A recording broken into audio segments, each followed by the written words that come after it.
The microphone seems to be muted, so it's not working as it's supposed to, but hopefully I turned it on now, and it seems that the image should be working as well. So that's hopefully good as well.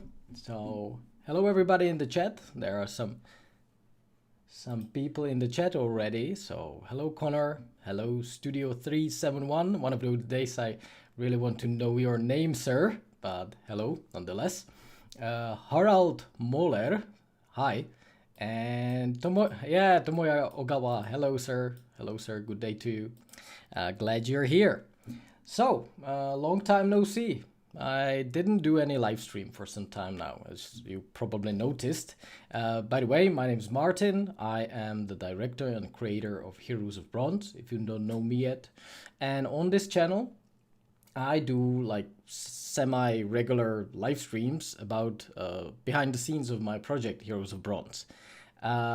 This live stream will be a bit different than normally, because normally I show you some workflows, whoa, there are some people in the chat.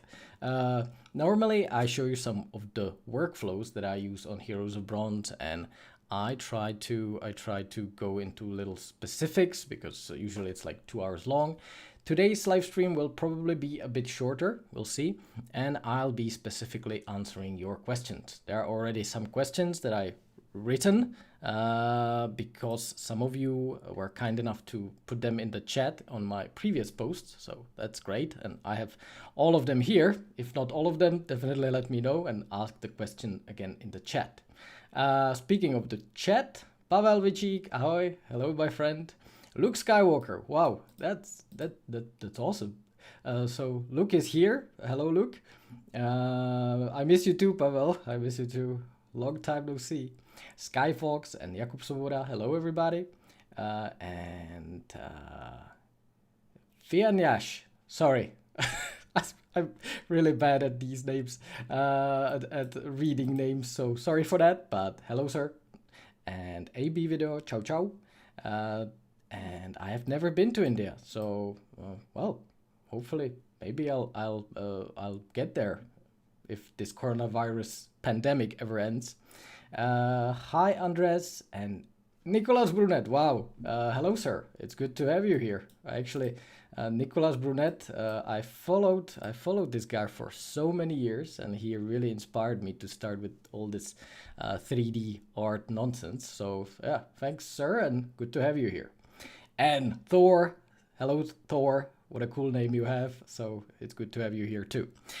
Anyways, what was I saying? I was saying this live stream may be a little shorter, we'll see. I just, wanted to answer some questions, general questions about Heroes of Bronze project, and I wanted to tell you about my plans for the future of this project, and also answer some of your questions. So first part will be me talking about Heroes of Bronze. Second part will be answering some of those questions that you had. And third part, if you'll have some more questions, you can lay them on me. So that's the plan for this live stream number 18. Wow, we are closing in on 20 live streams on this channel. By the way, I didn't post anything. Let's start with this. I didn't post anything on my YouTube for a while. I didn't really have time because I was releasing this course. Some of you probably know that I work now for Zach Reinhardt and CG Boost Academy, and I was releasing this huge environment course that I made for him, or him. I made it for you, of course, but I made it for the CG Boost channel. So there I basically put together my workflows when it comes to nature and natural environments. So that's why I was like silent for a while on this channel now. And then I realized I basically focus too much on social media, and it takes too much of my time. So I went completely silent, and I finished what you've probably seen already, and that is, let me find it, and that is Heroes of Bronze Journeys teaser, which is probably why you're all here. You can watch it on my channel or on this website, Heroes of Bronze Journeys. And if you haven't watched it yet, I put it in the chat right now. So if you haven't watched the teaser, definitely do, because we will be mostly probably talking about it in this live stream. Hello everybody. Yeah, well, I'll try not to disappoint you, Nicholas. And hello Ren SL. Hello Mohammed. Which computer is best for Blender? I'm not sure. This comes up a lot, this question. I think that NVIDIA graphic cards are better suited for Blender, and definitely having a lot of RAM is great for Blender. So just recently I upgraded to 64 gigabytes of RAM, which certainly helps when rendering impossible stuff. And but I'm not expert in this field, so I can just tell you my setting, and you can actually find it. Well, I can read it to you. I never remember it, but my setting is Intel Core i7 4.2 gigahertz, 64 gig RAM, and NVIDIA GeForce GTX 1070. So that's my setup. But enough of this. Let me. Hello Konstakos and Nope. I'm not sure. And hello Jeremy. Anyways, let's get to the information about the project. So I released Heroes of Bronze Journeys teaser, and you've been waiting probably for it for quite some time. This teaser I made basically to announce, I didn't announce it yet, but basically I made this teaser to announce that all of the assets for Heroes of Bronze, all of the environments, buildings, ships, and other stuff is now done. With it, I figured out my pipeline, which is probably something you will ask about later, but I've detailed it on this channel for a lot of times, but I'll be talking about it probably. So my pipeline is basically finished, and I know which software to use on Heroes of Bronze. Finally, I finalized everything, so now I have my workflow pretty streamlined, and with it, I was able to do this teaser. Thank you. EMIT says that the teaser was amazing, so thank you very much. And there are some other questions. I'll read them later. So the assets, the characters, the rigging, and the overall pipeline for Heroes of Bronze is now ready. One thing I haven't figured out yet is really the animation, because as you could see in the teaser, there wasn't too much of a movement of the characters. By far, it's the most difficult thing to animate characters, especially capture suit. Of course, like, I don't know, 5 years ago, it was complete science fiction that I would be able to buy myself a motion capture studio. But nowadays, of course, the technology has advanced a lot, and I can now go on the net, and for some price I can get a motion capture suit without the need of any motion capture cameras, and I can definitely use it on my project. So after some research, I figured I could probably, it's even in the card here. Yeah, I will not show you, but I already put the things in the card here in order to buy it later. So yes, I'm thinking about buying Rococo suit, and that will allow me to record my animations in the warmth of my home. So we'll see how that goes. So any day now I will probably order it, and that will solve the last question I have on this project. However, with the new options that I have now, like after finishing the pipeline, after figuring out all the problems I had with how the hell should I create what I want to create, because, you know, I want to create armies and stuff like that. I want to create huge scenes, and I gave you a peek of that in the teaser.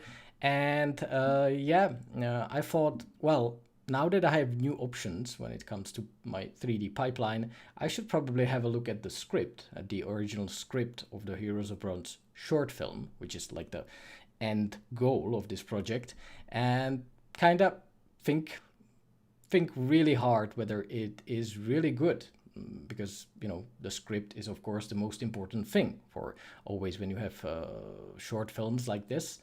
You need to have a good script, good idea, and the images come second. The script is really the hardest part. So this is the state of the project. I have all the assets, I have all the characters, all the environments basically ready. It's kind of quick to put everything together in different shapes and different shots. I only need to figure out whether the script is good enough. So it means there may be some rewriting of the short film.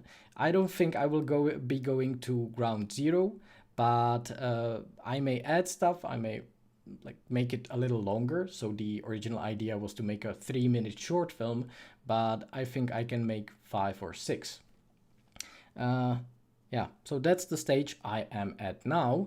Maybe you are surprised by this. Maybe you are pissed off at me that basically after teasing you with this teaser, the Journeys teaser, I am about to rewrite stuff, and basically that I am at the beginning, but I am not. I'm not at the beginning. I have all of this ready for use. I only need to figure out which shots to put together. So it's not a beginning, it's actually the final stage of making a short film. Of course, the best way to make a short film is to have a pretty clear idea what you want to create from the very beginning. But this project of mine is really organic and it evolves in time. So sorry for that. Anyways, I think now it's time for me to have a look at the chat.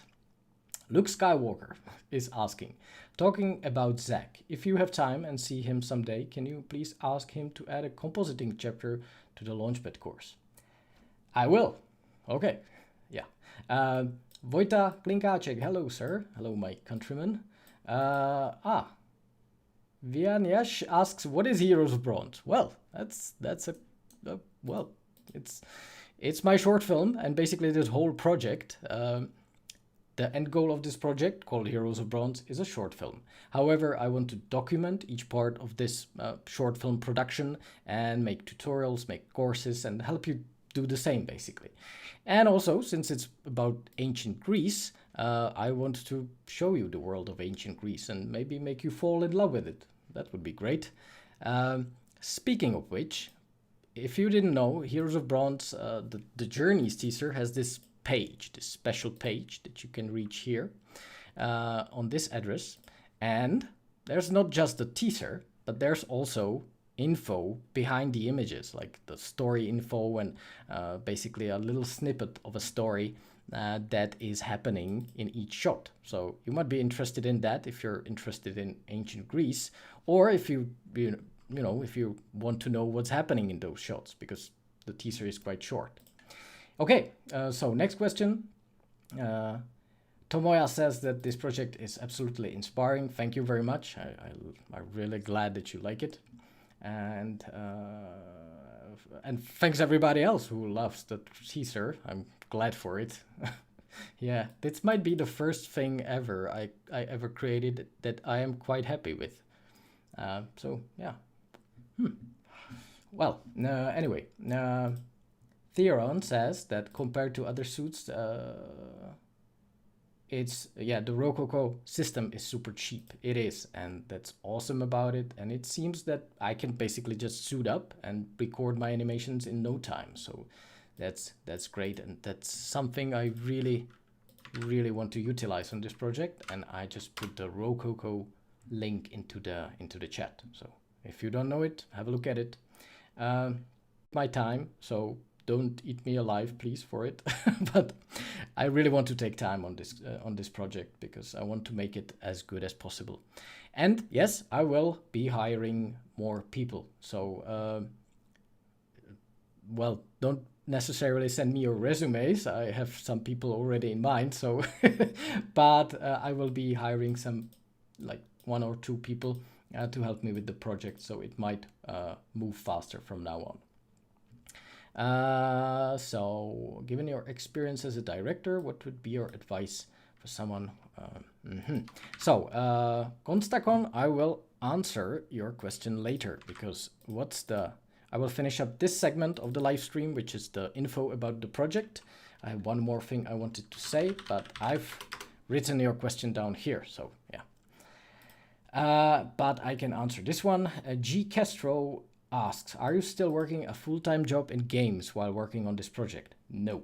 I went fully freelance. I actually stopped freelancing. That's the latest.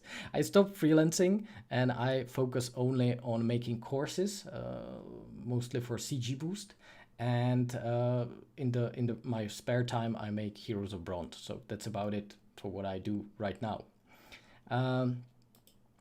So that's for the questions. Do you need a composer and sound designer? Sorry, Andres, not really, because I already have one. He has been making all my music throughout the years, so I can't abandon him. I will not.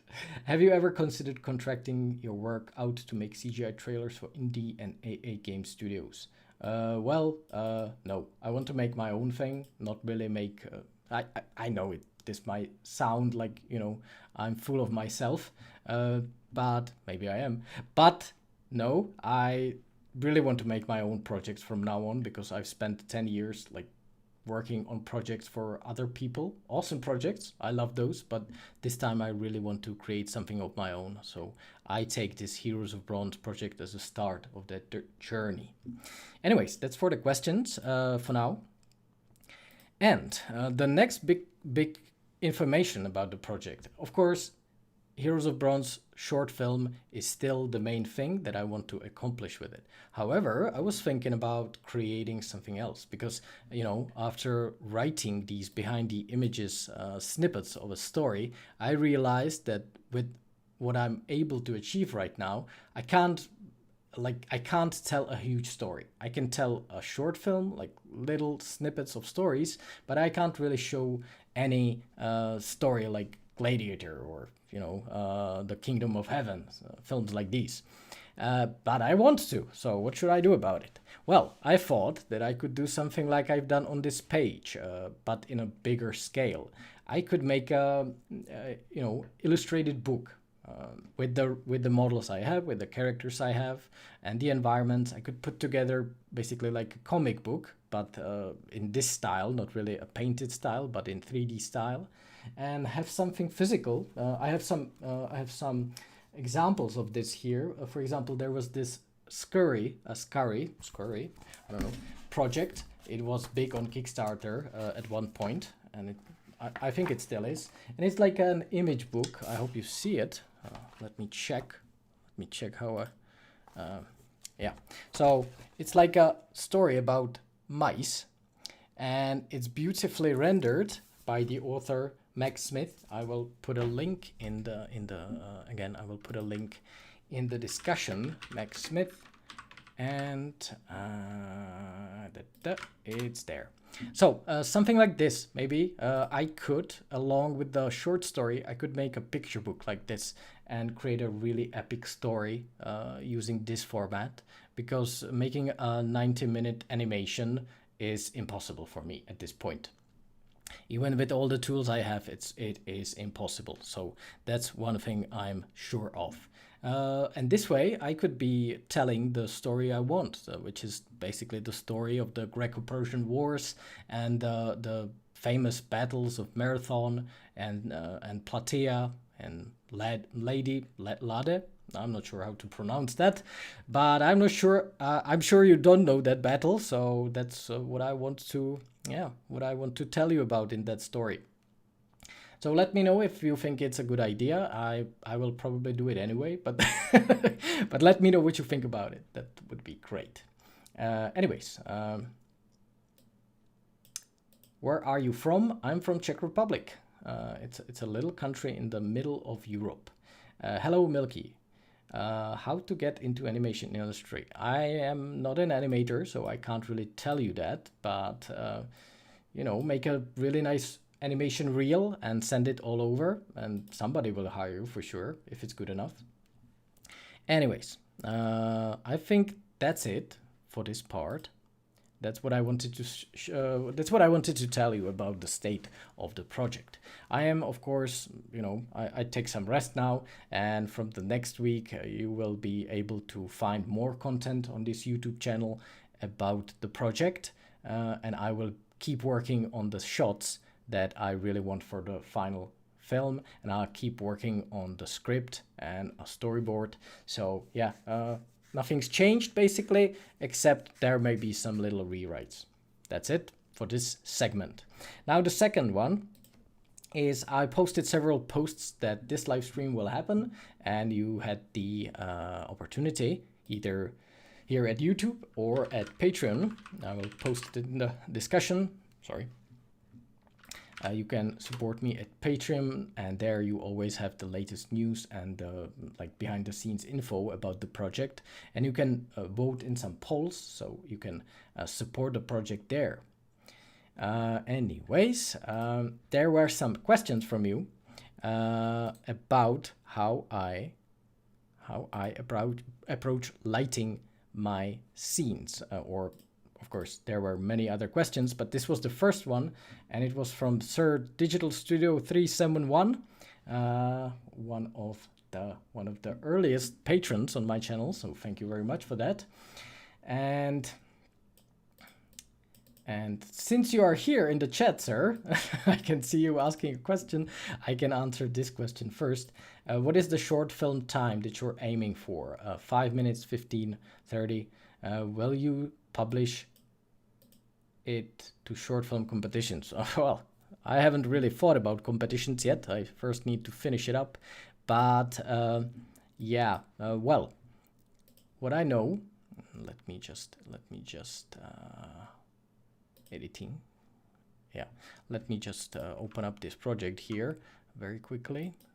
But what I know is that I want about 5 to 7 minutes now of the short film, and we'll see how it goes. I want to tell a little short story from different perspectives of the Greco-Persian conflict, but it will be short, you know, accompanied again by some epic music, and yeah. Basically like the trailers I've already released, but with some talking and with a bit more story. So that's the end goal as of this point. Anyways, you were asking to talk about my post-editing thought process, color grading, timeline editing, sound design, etc. So where to start? When I make my shots, I usually have some concepts, but this teaser was different because I didn't really have concepts for any of the shots. I just put my elements that I already created into the scenes. Then I put an HDRI image into the Blender scene, and I went from there. I just chose different HDRI images. I observed what's the best one for what I want to achieve. Of course I always had an idea in my mind which lighting do I want for different shots. It was connected to that, you know, story here that you can read. So that was the beginning point. It was the story behind those shots. So I knew I wanted to create like a shot like this, where the Athenian hoplites arrive at dawn. So I of course knew that I need to pick some dawn atmosphere. With that, I basically went in and I will not put it to render now, but I went in and input a suitable HDRI image into my scene. So you can see it's the sky on fire. I will show it to you in the image editor. A sky on fire. So this was my HDRI. You can probably get it at HDRI Haven, which is where everybody gets their HDRI images, right? Because they're for free. But yeah, you can get it there, I think. And I use this one for lighting. From there, I just finished up the lighting with some additional extra lights on my characters. But really, it was just 2 lights on Nikephoros, the main hero, one illuminating his face, and one, I think, lighting him from behind. Yeah, there was this. I'm sorry for my voice. It suddenly started. Suddenly started to be hoarse. Anyways, I always use a really strong spotlight shining from behind on my characters because it gives them a nice outline. So either I use a strong sunlight from behind or a very strong spotlight, and it always gives them these highlights on the back. Then I had a problem. I had a problem with this shot. Yeah, I can't really show it to you here in detail, but I had a problem that the main hero, sorry for this chaos that I created. I had a problem that the main hero wasn't really illuminated in his face. You could not see anything from his face. So I created a little spotlight shining directly into his face, but nowhere else. So this spotlight just illuminates his eyes. So that made it pop very nicely. But yeah, that was about it for the lighting. And the rest was just the HDRI image. And the same way I basically went about it in the whole teaser. It was always the HDRI lighting first, and then some, you know, 1 or 2 extra lights, usually from behind of the characters. It was very simple, really. And of course, what the next question was, the line, like the timeline editing. After I put everything together in After Effects, you can have more info about how I put together my shots in this course over here, this short film teaser in Blender. I talk about it a lot, and there's really, I don't really change my workflows in After Effects. I use the same workflows for 10 years already. So yeah, you can learn all of my secrets in there. And after I'm done with the After Effects compositing, I put everything into Premiere. So you can see a very simple timeline here. So I have all of my shots here in the form of PNG sequences. And yeah, I just put it together. I don't even color, basically do coloring in Premiere. I try to do all my coloring in After Effects. So I just have a look at different values of the levels and of the coloring and try to match it with the previous and the next shot. This is not how things are supposed to be done. You know, you have specialist colorists who take care of, you know, little details on different shots and bringing red channels, blue channels, or green channels down or up. And it's a thing I never learned, and I'm not good at it. So basically, I just try to you know, make everything match already in After Effects when I'm compositing the shots. So yeah, I put all of my shots based on the music, of course, because usually the music, it doesn't really come first, but I make a real rough version of my idea for the teaser, and then I give it to my friend Tomáš Zemlar, who made the music. He puts together some music, and then I recut the rough edit to a finalized version. Of course, with, you know, some rudimentary first versions of the shots, not even rendered, just viewport renders. And I go from there and improve on each and every shot until it reaches the final stage. So that's the timeline editing. And the sound design, I have one source that I use almost all the time now for my sounds. You can see there are many lines of sound in this. The first one is always my music. It's just, you know, one track of music, and then there is the sounds. This teaser is a bit different than my other work. I put a lot less sound in it, but still quite, you know, there is some sounds, but they're very, I really wanted to make it low key, not really too audible. So that's why I went with just very much toned down sound effects. And if you want to know where I got them, there is this wonderful site called freesound.org. And there you just, you know, search for anything. And for free, you can download more or less quality sounds, but with a bit of searching, you will definitely find what you need. So that's my tip. Freesound.org is a great site for free sounds, as per the name of the site. So yeah, that was the first question. I hope you got what you wanted from my answer. And yeah, if you have some more questions later, you can ask them later towards the end of this stream. Mr. Tomoya Ogawa asks if when you work on such big projects like this, Is there anything you always keep in mind? Well, I keep in mind many things, but mostly what I like, what the proper things at the beginning should be is what do you want to tell, in what form, how long, and how can you do it efficiently. So basically, with this teaser, I started with just an idea. Okay, I have assets, I have characters, and what would be nice thing to tell the audience before I release the final short film. And then I thought about, introducing some of the characters.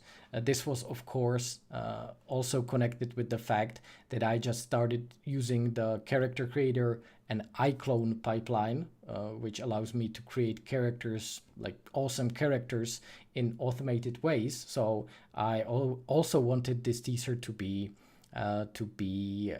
based on characters.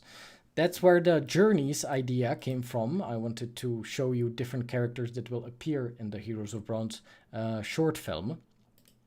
And then I figured out, okay, it will be a short video because I don't want to spend too much time on it. So first thing, I think about the format. I think about what I want to say. So obviously this was a little bit of background, or basically the feel of the time we are in. So it's ancient Greece around the year 490 BC. And yeah, I wanted to give a little snippet of each character's journey, and then basically expand on it in this page with the story snippets. So that was the goal, and that's how I usually start my videos. I start with the idea and the goal first, and from there, as I already told you, I render out, basic viewport renderings of the shots. By the way, if you animate your shot, this one is really difficult to play real time, but you will encounter this problem many times in Blender, that your timeline will be very slow to playback. But if you go here into View and Viewport Render Animation, let me just check this, Viewport Render Animation, you can basically just click this and it will start rendering your viewport. It's on another screen and it's real slow, but it will start rendering the viewport. I stopped the render now, but it will start rendering your viewport in this form, and you will be able to basically put together shorts very quickly in this form, put it into an edit, and decide whether it works. I of course worked with my music composer, and I put basically the first version of the videos in this form. He made music, and then when I was sure that it works on the music track, I started rendering the final versions. So yeah, that was it. Then of course efficiency. I usually try to be as efficient as possible. So I decide what I can do 3D, what I can do 2D, and what I can figure out in compositing. So I'm trying to think about different ways I can fake stuff, instead of making a 3D mountain, I put together a gallery of 2D mountain image planes, and I put them in the far background of the shot. So I'm always thinking about that. It's really necessary to think about if you want to make projects like these on your own. And yeah, but still I'm trying to keep in mind the end goal of the teaser. So I always end up with some extra shots that I never use. I may show them to you, some extra shots that I created for this teaser, but never used. I may show them to you later, but yeah, I don't have them really prepared now. Okay, so yeah, that's about it. That's how I always start my projects, and that's how I go about finishing them. Okay, some more questions. Do you know, Johan asks if I know if it's possible to control the subdivision levels based on camera proximity. I'm not sure. It's something that Unreal does great, but I'm not sure in Blender. I definitely need to figure this out. I'm sure there are some add-ons for it, like I think Lodify could help you, but I've never done it myself. Serhan says, hi, awesome job, thank you. And thanks to everybody else who says that they like the trailer. I'm really grateful for that. Have you ever worked on a game? Asks Poseidon. Oh, yeah. I have worked on Kingdom Come Deliverance, so that was a great experience. And Sir Digital Studio says, thank you, appreciate it. I'm glad I could answer a question. Okay, back to the questions. Jeremy asked, Jeremy, I'm sorry, I'm not sure how to pronounce your name, but Jeremy Pajot, maybe, asked 3 questions. So, first one, do you use render farms for rendering big scene animations? And how do you manage to render quickly big scenes? I don't manage to render them quickly. Well, basically, the majority of time that I spent on this teaser was by rendering. So I'm probably the worst renderer ever. And that's probably because I have a lot of textures with 2K and 4K resolution, and I never optimized it. So shame on me. Anyways, first thing, I try to optimize my rendering. So in my rendering setup, I usually try to use GPU rendering when it comes to Blender. I rarely go above 500 samples in the render.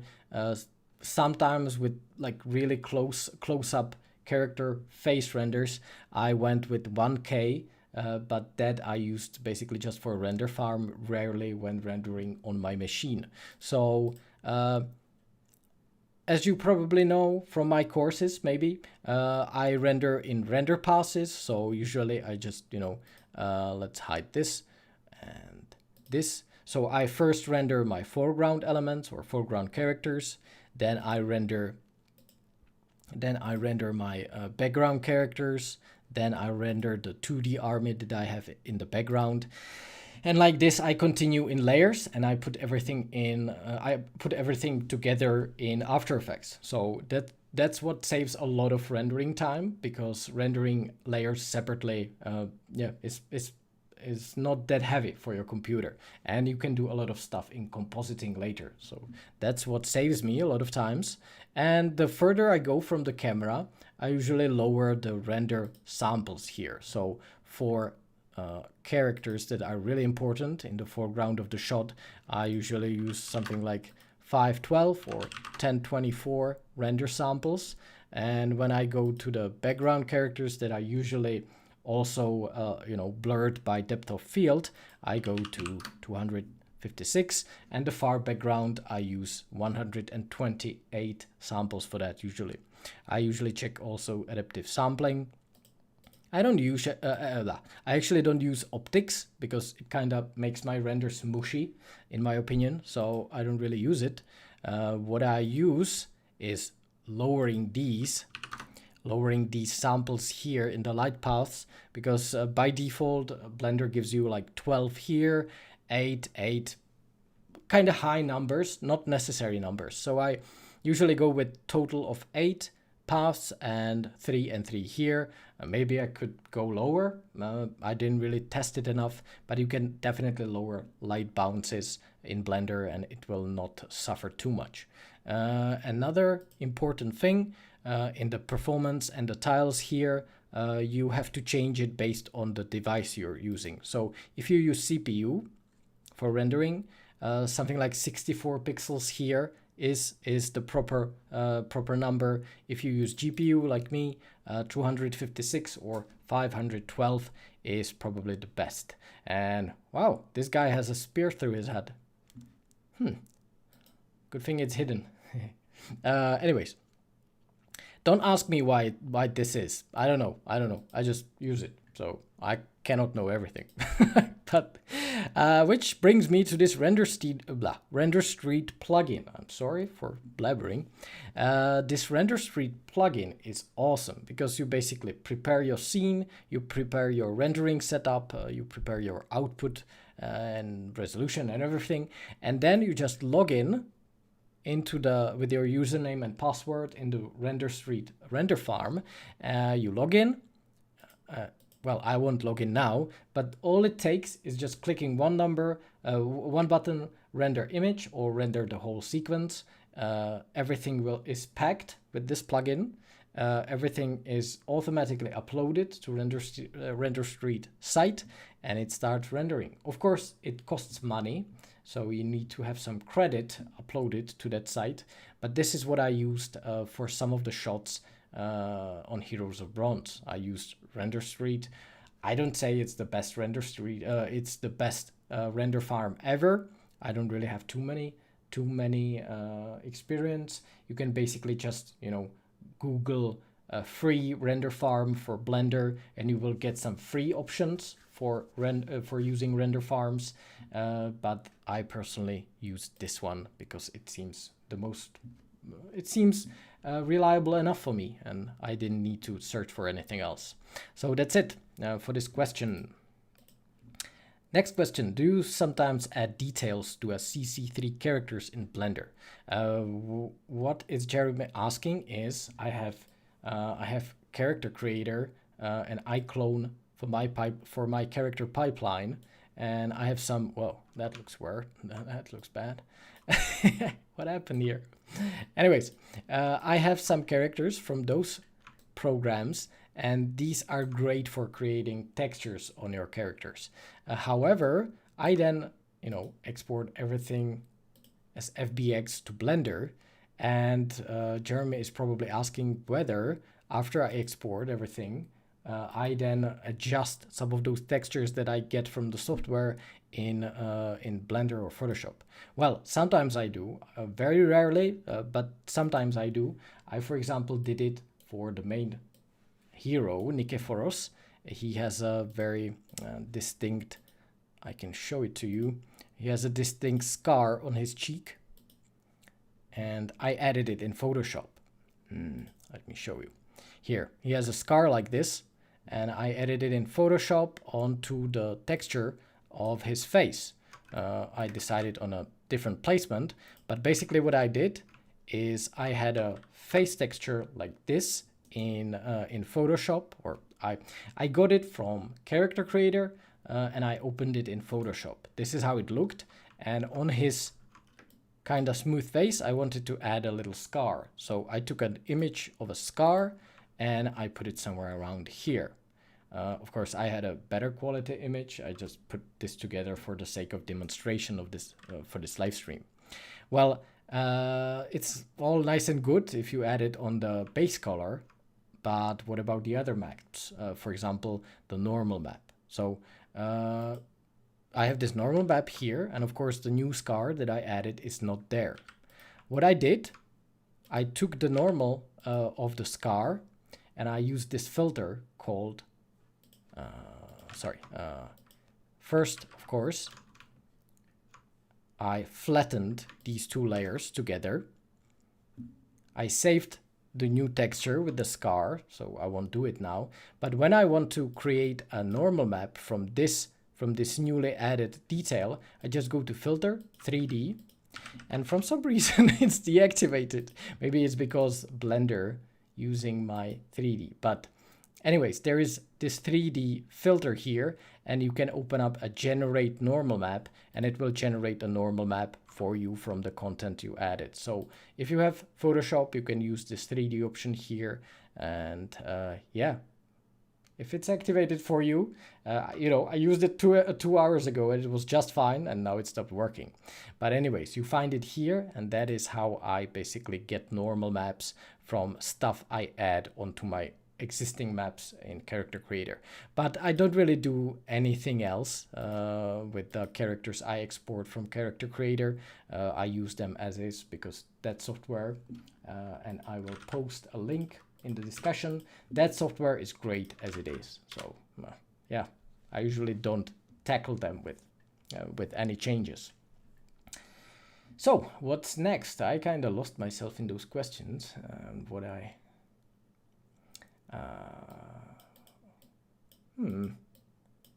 Ayush asks, do the pores of the skin move in your characters? No. No, it's just textures, and it's not even, you know, characters with muscles underneath the skin. It's, you know, it's just basic models with some nice textures from Character Creator. So the pores do not move. And the third question by Jeremy is, where is your preferred way to animate characters?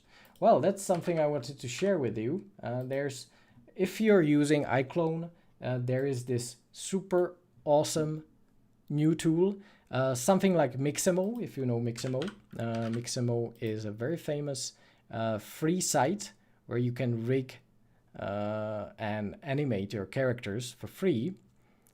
Let me check my connection. Well, it seems okay, so it seems to be working fine, but the connection here is quite slow. Anyways, if you know Mixamo, you will not be surprised by what Actor Core is. Basically, you have this platform with a motion shop, and it's all motion capture data. Let me just, let me search for sword animations, and here you can see you have a lot of sword animations. And when compared to Mixamo, I'd say the animations are much better. They have reliable finger animations, and they are, generally better quality than those from Mixamo. So that's why I switched to this system. And when you pick an animation, you just download it. You can download it for different software.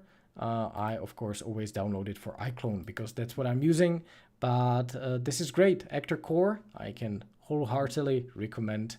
And that's how I animated my characters. I just, chose suitable animations from here. And then in iClone, I, tinker with them a little bit. So, I have this animation software that I use from Reallusion, and I could change those animations in any way. And if you've followed my project for a while now, you know that I made a live stream based on this topic. And one live stream was on using iClone, and another live stream was on how you can capture face animations for your characters, basically with just iPhone. So that was fun. And you will find it on my Patreon. So definitely, if you are interested, you can find those live streams there. So that's how I animated my characters using iClone and the gallery of animations from there. So let me shuffle the windows here. I lost myself in here again. Okay, good. So I can see the discussion now again. Good. All right, so that was for questions from Jeremy. Then there was question by Thor. What a cool name. I want to be named Thor. Anyways, since you have a background in filmmaking and were the cinematic director on Kingdom Come, it would be interesting to know if you know of any good books and courses to learn about concepting, storytelling, cinematic design, lighting, editing, and compositing. Well, I can't really say, I can't really tell you what would be the best course for any of these topics. I can only tell you from from what I remember, the courses that formed me the most, the courses and books. First, of course, I was a student at a film school, so that helped me a lot. I learned, I got a pretty rounded education there, and it taught me about editing, about sound, everything just a little bit, but it allowed me to explore all topics from 3D work to compositing to actually filming with cameras.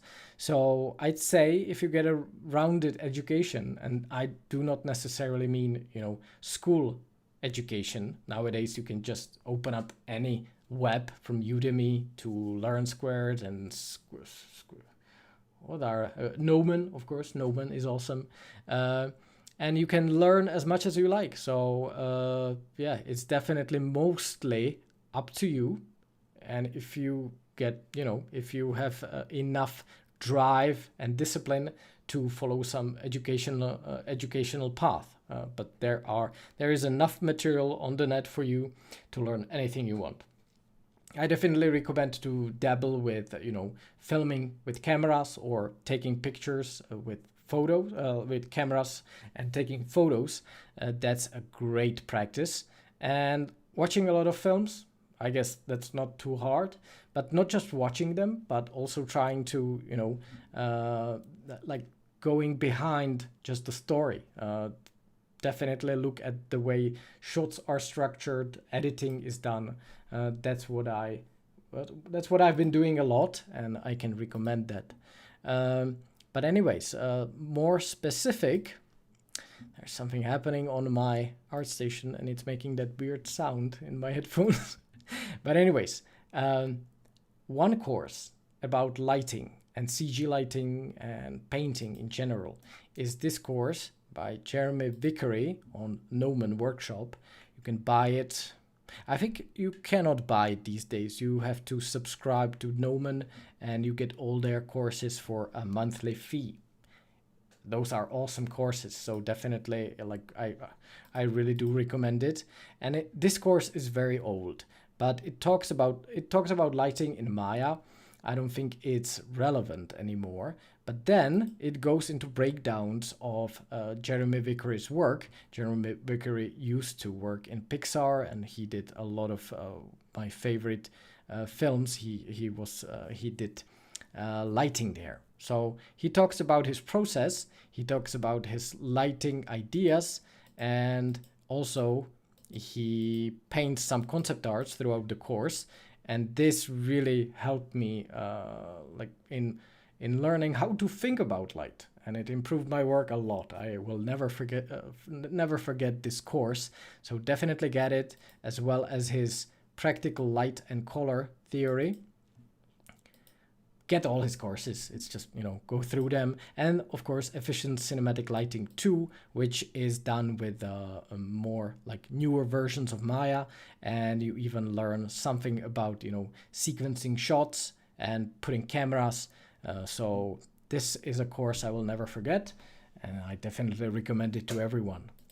Next, again, when it comes to painting, and especially matte painting, there is this guy whose name is Rafael Lacoste, and you probably know him as a creative or art director behind the newest Assassin's Creed games. And on Gnomon, he shared his workflow for creating this piece, and it's a combination of 3D techniques and 2D painting, and it's awesome. So that taught me a lot about how to combine 3D and 2D and put more elements together. Next was for lighting characters in 3D. There used to be Digital Tutor's site.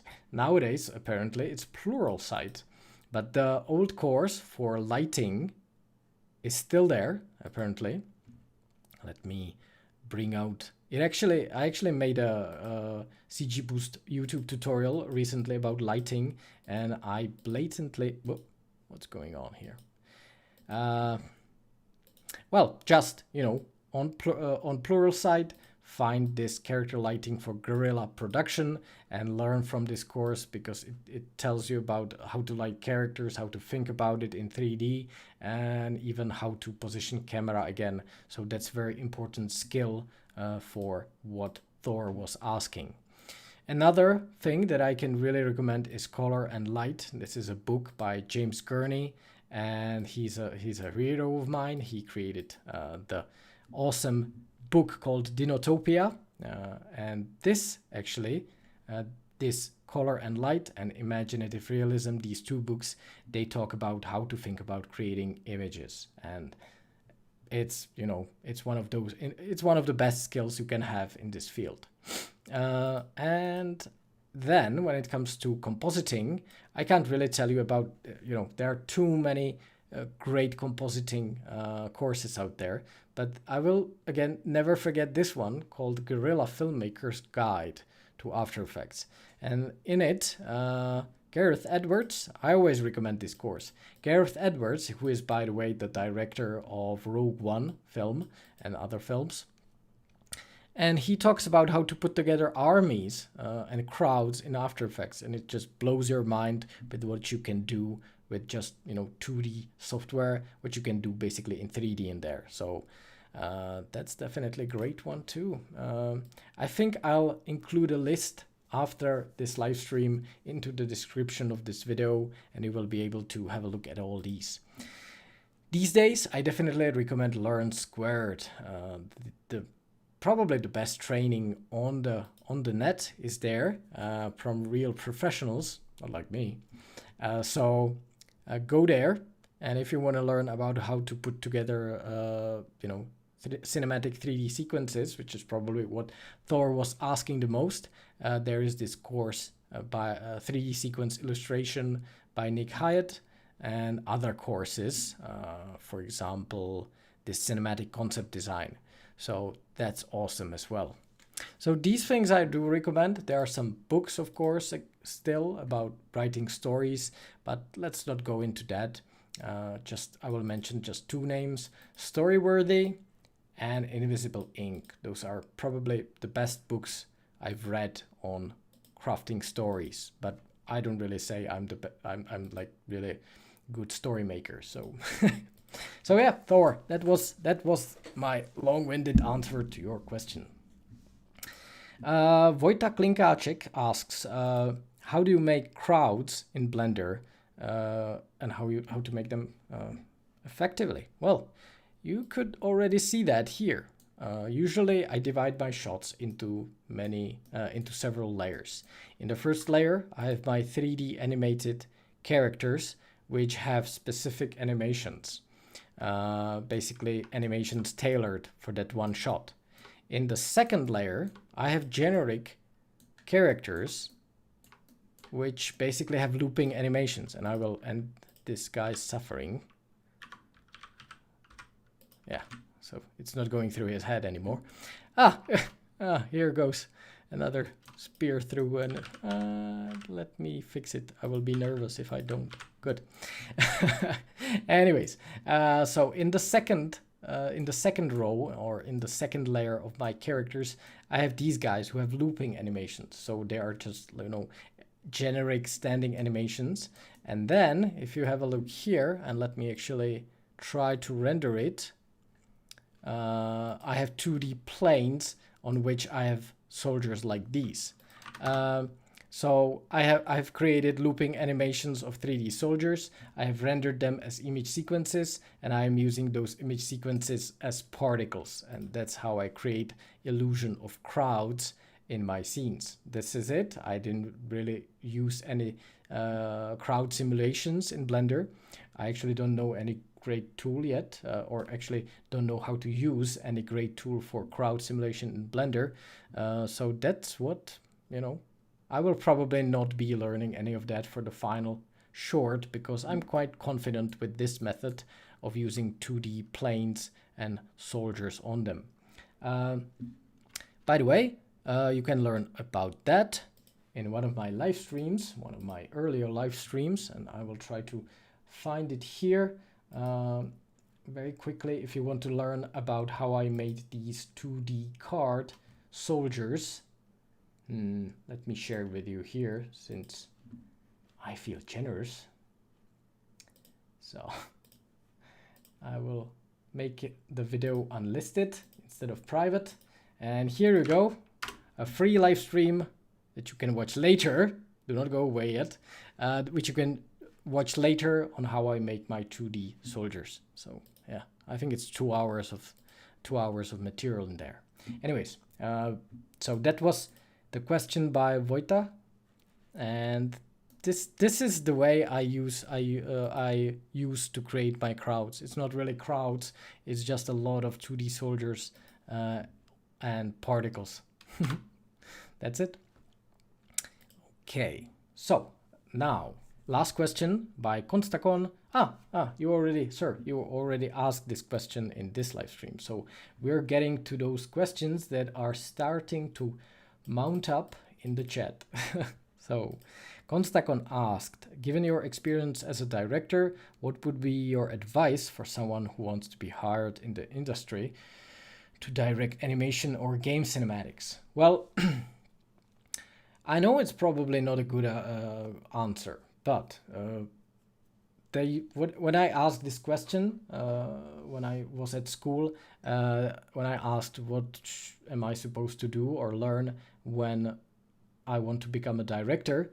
Well, they answered, learn everything. But what does it mean in practice? Well, try to, I mentioned it like a few minutes ago already. So try to get into all fields of 3D. My way was starting with compositing. So I started with learning how to composite stuff together. I worked on some productions where I learned, where I got, 2D elements, live action shots, 3D elements, and I was supposed to put them together. That teaches you a great deal what goes into final shots of either films or 3D production or animation. Then I actually started to dabble in 3D myself. So that was the next step. I learned from compositing, I went into 3D and even started to paint a little bit. But I never went like too deep into any topic. And essentially I became a 3D generalist. In the meantime, I recommend hobbies like, going around with camera and shooting your own stuff and editing it, and try to get some work experience with this. So maybe get into a studio, get onto a game project and get experiences there, and really build up your generalist portfolio. I know it's hard. It will take a lot of time. It did for me. But if you manage to like accumulate enough experience from different fields, you will be able to tell different people in the production what to do and how to do it, and they will trust you because you've been there yourself. So that's the way I went about it, and that's the way I can respect. Then there are of course directors who don't know about the technical process. Well, there are schools just directing. And I don't really necessarily agree with that. I think directors should understand all parts of animation or filmmaking process, but there are different ways. But this was the way I've done, and some time ago, like a few minutes ago, I showed you the courses that I started with. So you can, for example, start there. Hope this answers the question. Of course, the answer would probably have to be for, this would take a whole another live stream to answer. So sorry if it's too short now. Okay, a lot of questions in the chat, so I'll try to go through them somewhat efficiently. But yeah, it's nice. I finished up the main content of this live stream in an hour, so that's great. We're on plan. Okay, since your Luke Skywalker asks, since your script is not rigid, and in case you are interested in showing ancient Greek historically, I could hook you up with former professor in ancient archaeology from the University of Heidelberg. Well, you can definitely send me a contact on someone who really understands the era. I know some people myself, but yeah, definitely let me know if you have contact on him. What time it is here? There. It's 8 p.m. here in Czech Republic. Oh, by the way, I have a new shield. Do you see it? It's a Spartan Shield, and it's big as hell. So yeah, that's the latest addition to my slowly growing, I hope it doesn't fall, a slowly growing collection of useless stuff that I will probably never use, but it's awesome. It's a replica of Spartan Shield. Anyways, your videos are breathtaking. You're breathtaking. Thank you. Just in case. That's an awesome name. Just in case. Do you have to do a lot of cleanup on the characters made by Character Generator? Nope. Nope. I use them as they are when I export them. I just, hooking up textures is a bit tricky, but again, I detailed it in one of the live streams, so you can have a look at Patreon. I have the live stream stored there, or at Gumroad. Actually, I provide the first 10 live stream there as well. I will post a link here, and yeah, you can have a look there. Anyways, so I don't do much work on those characters that I export from Character Creator, except for adding, yeah, now that I think about it, I add some facial hair and hair, because I don't like the hair, the card hair that I get from Character Creator. So I just used particle hair in Blender. But I have a free tutorial on that on my YouTube channel, so you can just search for hair and beards tutorial series on the webpage of Heroes of Bronze or on my channel. It's free. Okay. Assassin's Creed or Odyssey inspired you with the designs? Well, not really. I tried to get inspired by, historical, no, like paintings by modern artists, but about the ancient Greek history. So I have some favorite artists, and there is I can't show it to you now because I don't have it in here, but there is a great magazine called Ancient Warfare. And Ancient Warfare, apart from being probably the most reliable source of information for me when it comes to Ancient Warfare, is also full of illustrations, and I basically copy those illustrations. So I posted the Ancient Warfare magazine into the chat, and you can have a look at it. But I played Assassin's Creed Odyssey, and for the temples, for example, I got inspired by it, and also for some environments. But when it comes to characters and other stuff and the props, I try to get inspired only by the paintings in that magazine, because they're awesome and they're made by professionals or like historians. So yeah, that would be it.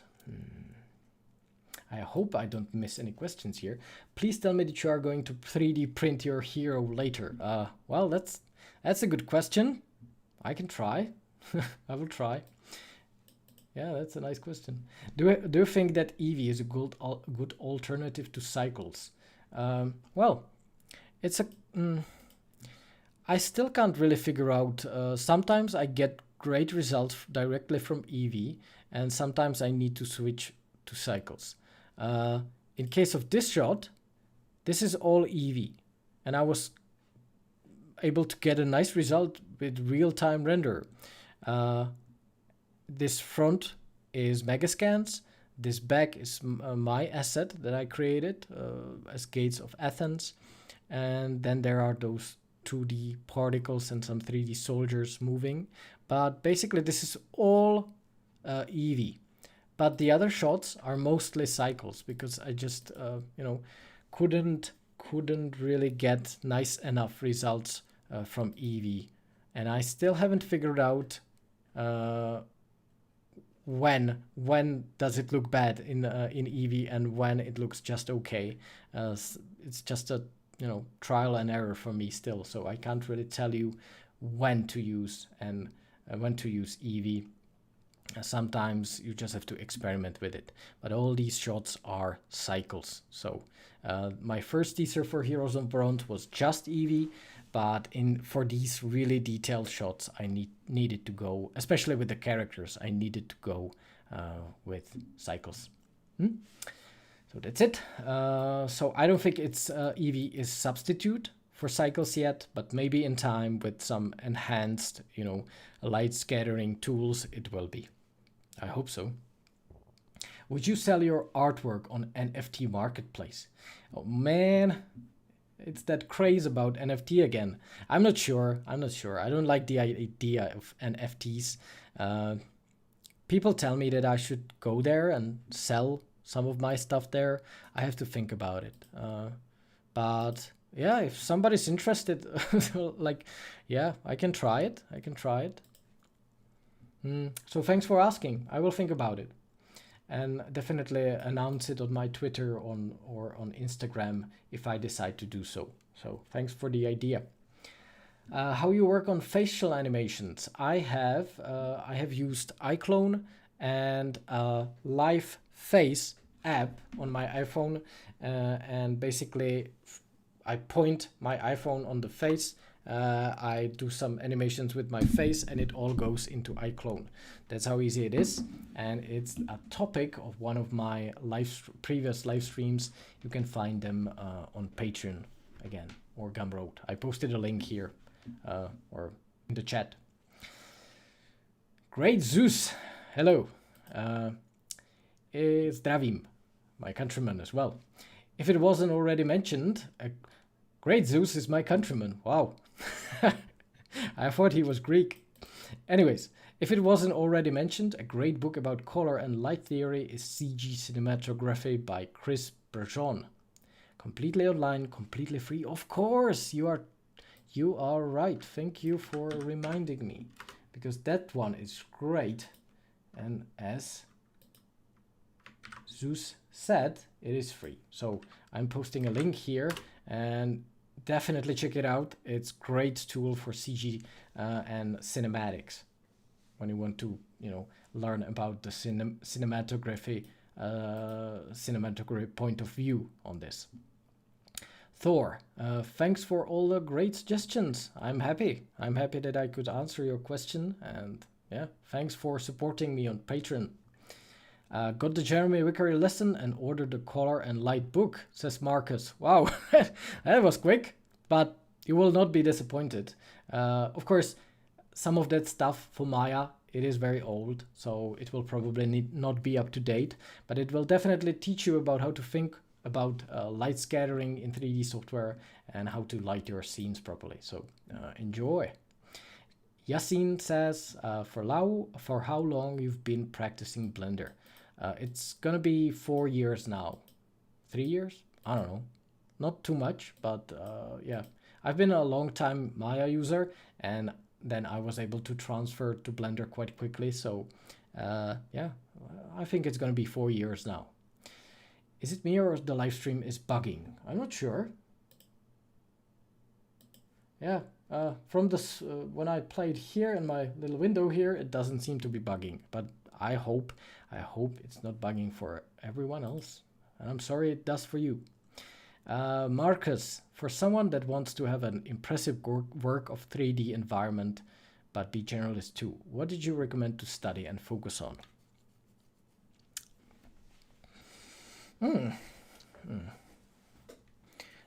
It's really hard to say. I wish I had a prepared answer for this, but I already mentioned some of my sources. But if you want to be a generalist, you need to dabble in everything. And I know it's not really something that might help you, but yeah, I will.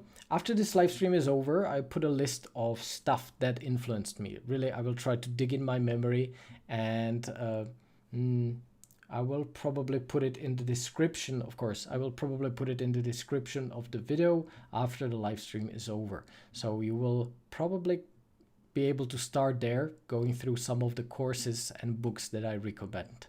So yeah, that's what I can tell you now, Marcus. I'm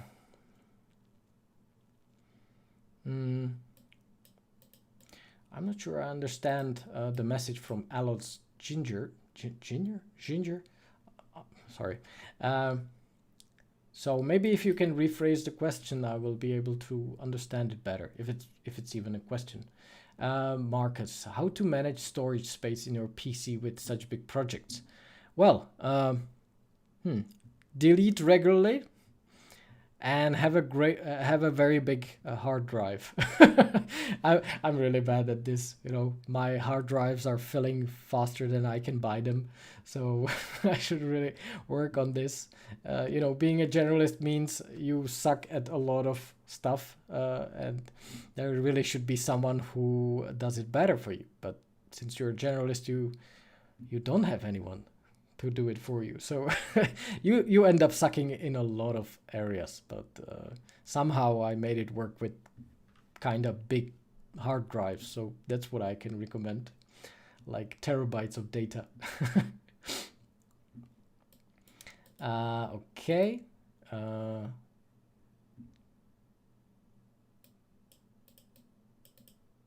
But agree. I'm searching for the next question. How to become an animator? Well, there's a lot of repetition of this question. I already mentioned I'm not an animator, so I cannot really tell you how. If I was to animate, I would really go. It's okay, Toons. If I was to start animating, I would really go with some comprehensive, not really a course maybe, because I learned from other people I asked that just going through a course for animation is not efficient enough.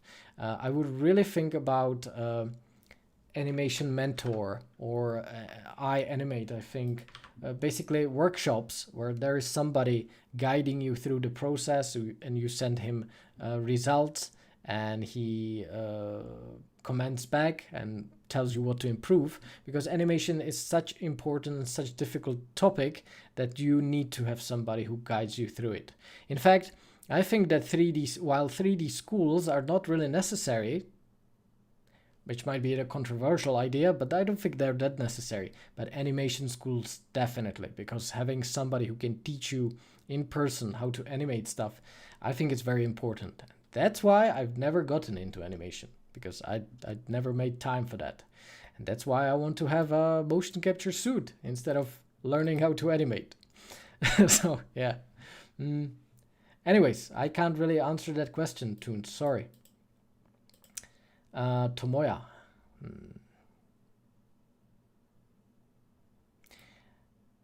Okay, do you know about some school or course for VFX in Czech Republic? In Czech Republic, there is, I think, something at FAMU in Prague, but I don't know anything about that program. However, what I do know is at Zlín, is that in Zlín there is VFX visual effects degree at UTB, Univerzita Tomáše Bati, and I'm posting the link in the description. So that's one I know that is good. I know some people who went through it and they liked it. So as opposed to other schools that I've heard about where people didn't like it, this one might actually be very good, this program. So try it. How about rigging? Do you master it? And is it hard? I don't master it at all. I do all my rigging in iClone, or I don't do it. It rigs my characters that I export from Character Creator automatically. I should really write a post about my pipeline so that you can read it in detail. That's another idea that I should finish. Okay, well, this seems to be, I've gotten to the end of the chat, and how are you today? That's a nice question to end this. I'm good. I hope everyone's good as well. I hope this COVID crisis, which is, kind of bad in my country these days, I hope it doesn't, make you too, it doesn't crush you too much. Definitely make your projects, use this time to create your own animated projects or renders or anything, or just to learn 3D graphics or whatever you like. That's what helps me go through it. And yeah, actually, because of this COVID crisis, I was able to sit on my ass and finish this video of Heroes of Bronze. So yeah, but I hope it doesn't take much longer, because I would really like for the world to return to normal. Jakub Svoboda, yeah, he says that in PSEC there is a second school as well, but again, I don't know about it much, so I can't recommend it or say anything about it, basically. G Castro, have you been tempted to add Unreal to your pipeline for this project? Oh, I've been. I've been tempted a lot. There is this course that I have to go through, or don't have to, but would like to. I bought it, so I should go through it. And it's on Learn Squared. It's by Joe Garth. He is a superstar of making environments in Unreal, in my opinion. Joe Garth, he was one of the cinematic artists on the Rebirth, Rebirth. This one. I think everybody who follows CG World knows this video. It's from Quixel, and it's done to basically show that Unreal 4 can do photorealistic stuff already. And Joe Garth was one of the artists behind the project, and he made a course on Learn Squared called Unreal Environments. And I bought it, so I want to go through it, and then I will think about whether I should start making Heroes of Bronze in Unreal, because the stuff that's coming, coming up with Unreal these days, it's just unreal. So I definitely think about it every day, but didn't have time yet. So maybe. Nitesh says, detailed pipeline, please. Yeah, I will write a post about it. I will not go too deep into it now because, the live stream is coming up to the 90-minute mark, so no time for that anymore. But I will post a news post about the pipeline that I use on heroesofbronze.com. If you don't know the page, I will post it. There's all the info about the project that's there.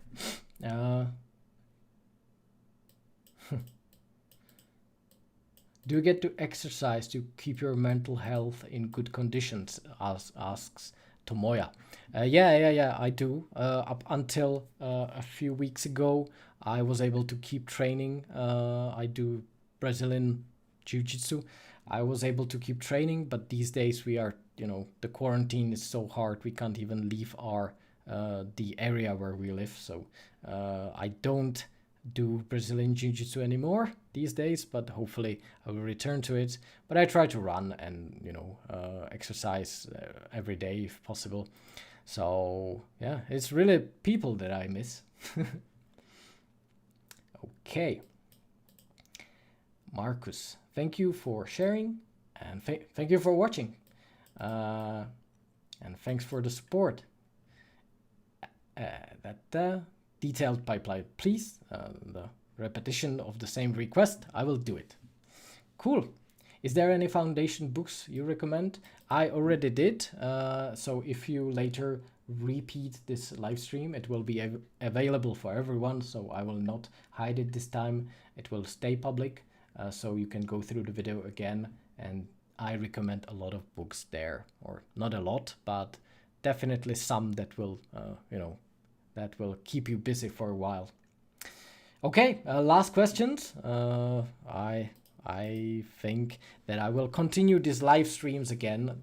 Now that I finished the Heroes of Bronze Journeys teaser, I will of course continue working on the project, and I will try to do these live streams again somewhat regularly.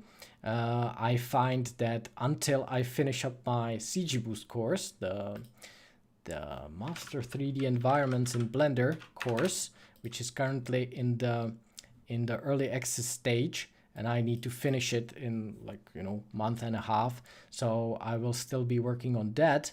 But in the meantime, I will try to add some new content on my own YouTube and on the Heroes of Bronze site. So there will hopefully be some more live streams in the near future. So as I mentioned, this live stream will stay public for everyone, so you can watch it later. And I'm really grateful that there were so many questions in it. Thank you very much for it, and thank you for your time for watching. There is one question from Marcus. Did you play games? I did play games throughout this quarantine. I returned to God of War, the last one, and I realized how great a game it is. I of course played Total War, the new Troy, and Troy Total War. Of course, Rome 2, I still keep playing that. And some Warhammer Total War. That, when I get bored of one part of Total War, I go to another. I'm switching from the fantasy setting to historical setting, so I never get bored with that. And also Crusader Kings 3, I can wholeheartedly recommend. That's a great game. I've been playing that for quite some time, so definitely recommend it. So again, thank you everybody. Hope to see you here next time. I will again announce my next live stream and probably let you decide when it should happen on my Patreon. I already posted links somewhere around in the chat, but later after this live stream is over, I will put those, recommendations for courses and books into the video description, so you will be able to find it there. Thanks for coming. I will keep you posted about Heroes of Bronze project. Okay, 2 last questions it seems, or 1 last question. Any chance Zacharias Reinhardt from CG Boost might allow the Unreal Edition to the Environments course? Nope. Nope. Probably not. He doesn't want to add Unreal to CG Boost, so sorry for that. Anyways, thank you for watching and see you next time. Bye bye.